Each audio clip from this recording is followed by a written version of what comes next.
Okay, so I'm getting a lot of comments on, oh, skill-based damage isn't real.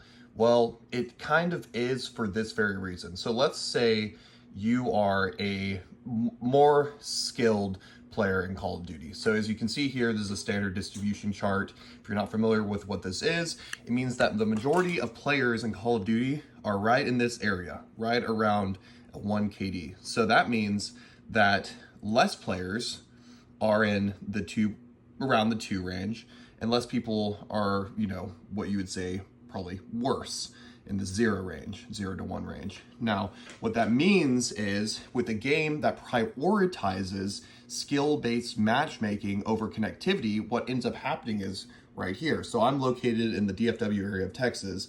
As you can see, all around DFW, there's all these green dots, and here into Houston and San Antonio, all these green dots. These are people that I could play with that would have good connection, but as you can see, the good players that are highlighted in red are indicating the people that are the higher skill players. So the green players is not what the game is going to match me with. They're going to match me with the red dots. And these are going to be farther away. They could actually be, other parts of the US, maybe even other parts of the country. So what does this end up feeling like for the end player, someone that is being limited in the games that they can connect to because of their skill?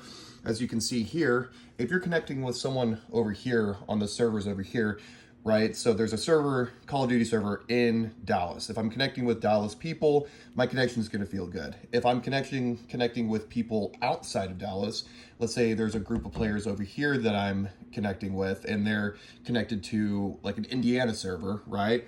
So I'm going to feel a lot behind. So I'm going to have, maybe a 70 millisecond to 150 millisecond ping where they're going to have a 5.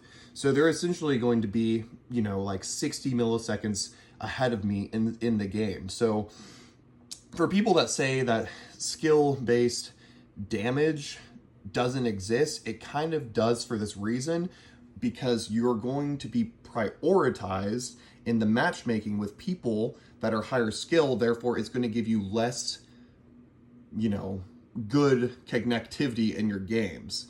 So yeah, that kind of sums it up. Another reason why you don't hear about people in this range, probably the 0 to 1 KD, complaining about skill-based damage is in their games, they're going to be less competitive. So in a highly skilled game, whenever your KD is 1 to maybe 2, you're going to notice these connection issues a lot more than someone with a lower KD, if that makes sense, right? If you're relying on just milliseconds to make a reaction and to make a move, to make a play, to shoot someone, right? That is going to feel a lot different for someone that is a 1 to 2 KD player than someone that is going to be a 0 to 1 KD player, where they probably won't even really acknowledge or feel the difference in connectivity from game to game.